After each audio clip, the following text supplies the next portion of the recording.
Are you afraid of being a bad person? What if I told you maybe you are a bad person sometimes?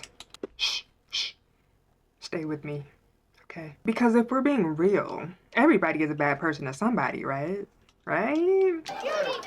And yet the whole good person, bad person conversation is thrown around way too casually. It's like everyone's pointing fingers at everybody.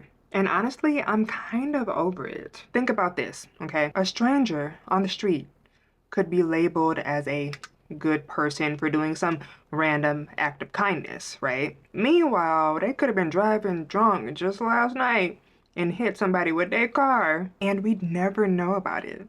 At some point, we started taking single moments, single actions, single feelings, and using them as evidence of someone's entire moral identity. And not just to other people. Lots of us do this to ourselves, and it's so problematic. So today, I want to talk about why we moralize everything, why people pleasers tend to struggle the most with this kind of thing, and how to stop turning every uncomfortable moment into, oh my God, I'm a bad person.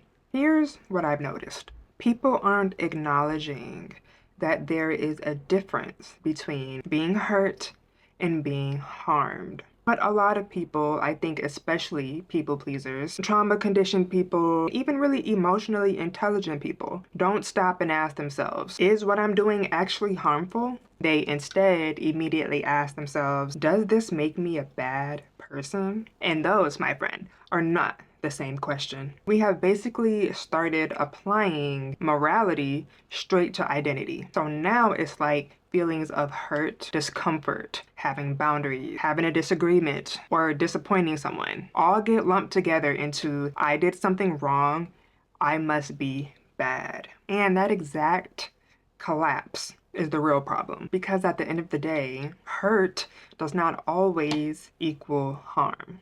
And something being emotionally impactful doesn't always automatically mean that you've committed a moral violation. Boundaries are not always a way to be cruel to someone. If feelings alone determined who was good, none of us would survive being human for more than 5 minutes. How, if you asked about 10 people right now what makes someone a bad person, they'd all give you like 50 different answers. And that's because people will frame their answers around their lived experiences, their trauma, their religion, their upbringing, things like that. But let's zoom out for a second. Yes, some things are objectively bad. Okay, straight up. Serial killers, abusers, people who intentionally exploit, harm, and dehumanize others. That's not who I'm talking about. Okay, I'm talking about regular people doing regular everyday things, living their lives. Being a bad person should not include choosing yourself, saying no to somebody, not lending that person money for the 10th time, disappointing someone, ending a relationship, changing your mind, being misunderstood. These are not moral failures. This is just life. If we're being completely honest, okay, and we're assessing this in good faith. A bad person looks more like treating people like objects instead of humans. Repeated patterns of harm, repeated violations of consent, abuse of power, lack of accountability. Notice how different that is from I'm such a bad person for missing their birthday party. You stupid. Context matters, capacity matters, intent matters. Let me put it like this. Someone can be a great son, but a terrible boyfriend. This guy stinks! Your friend could be really talkative and open one year and then really emotionally unavailable the next year. That doesn't mean that morality isn't real. It just means that people aren't static. Different relationships bring out different wounds, and different roles activate different traits within a person. None of us are purely good or purely bad, right? Right? Am I right? We all have a little shadow side that can be a little questionable at times. But are we really gonna let that define us or define everyone we care about, everyone we interact with? Holding ourselves and others to such rigid and performative moral binaries actually stops us from understanding people, understanding the human experience, and having compassion for ourselves. This is where people get stuck. This is what trips everybody up.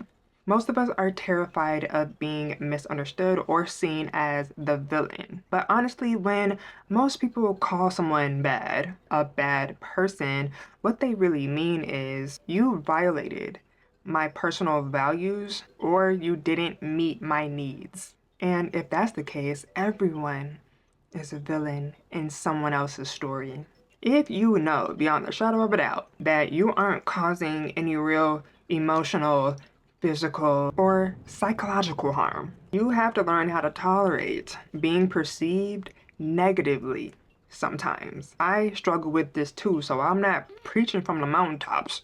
Okay, but I have learned that someone possibly thinking I'm a bad person does not mean that I have to rearrange my entire identity around their feelings. Now, of course, that doesn't mean ignoring all the feedback that I ever get in life, but it means that I understand not all pain is harm, okay? Not all feedback is created equal, and not all judgments deserve to be internalized. Okay, say somebody comes up to you and says to your face, oh, you're a bad person for XYZ, which kind of never happens, but I'm gonna get to that part later.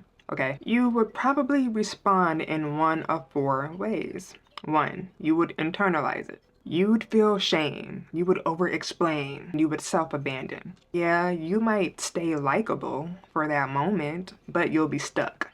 Two, you'll fight it. You'll get extra defensive and rowdy. No, I'm not. Shut up. Angry, not doing no type of self reflection at all. Three, you would pretend that you don't care when deep down you low key do care. Or four, this is the really important one. Listen up. You would use discernment. And discernment sounds like, okay, so Marianne seems to think I'm a bad person. Let's pause on that. Who is Marianne to me?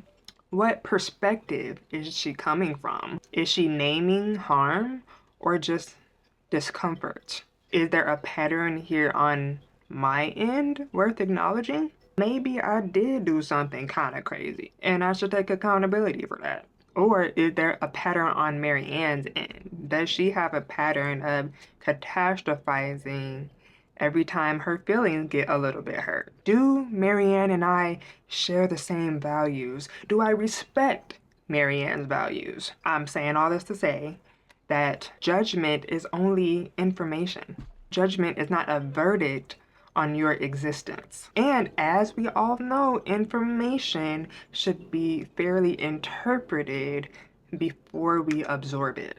And one more thing. I've also happened to notice, because I used to be one of these people, that people who worry so much about being judged by people, who care so much about what people think of them or how they're being perceived, they don't even wait to be judged. It's almost like they punish themselves in advance because they imagine future disappointment, anger, rejection, and treat it as if it's already happened. I used to be so crazy with this. This really used to fry me, okay? Like, I would just spend so much time assuming how a person would react, assuming how they would feel, assuming they would think I'm bad, when they haven't even said anything yet. Nothing's even happened yet. Because meanwhile, the other person, they probably don't even care that much, or they've already moved on.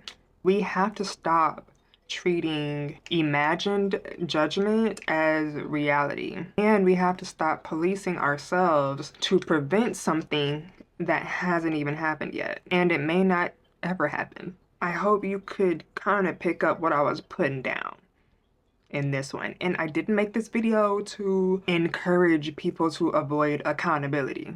Okay? Because let's be real.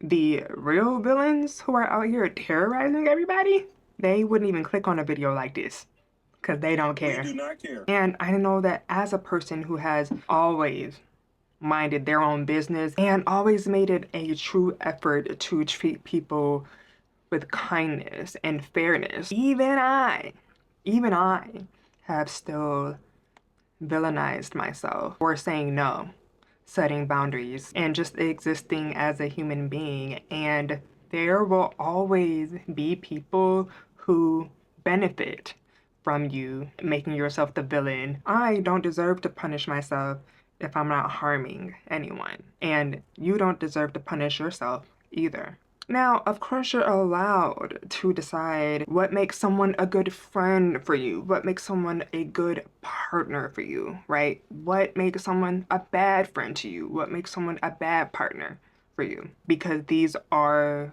relational roles and you can decide how to categorize them, right? But I think we should just be a little bit more mindful of the language that we use to speak on each other, to talk about each other. And I think we should also be more careful with the kind of language that we choose to use toward ourselves. Not every emotional discomfort needs to turn into a moral crisis or judgment. Emotional regulation should not be outsourced to labels. Once you realize that good versus bad, just in general, isn't a fixed identity, you stop chasing universal approval. You stop pre-punishing yourself and you start trusting yourself more. And yes, it's a little uncomfy at times, but that's also adulthood.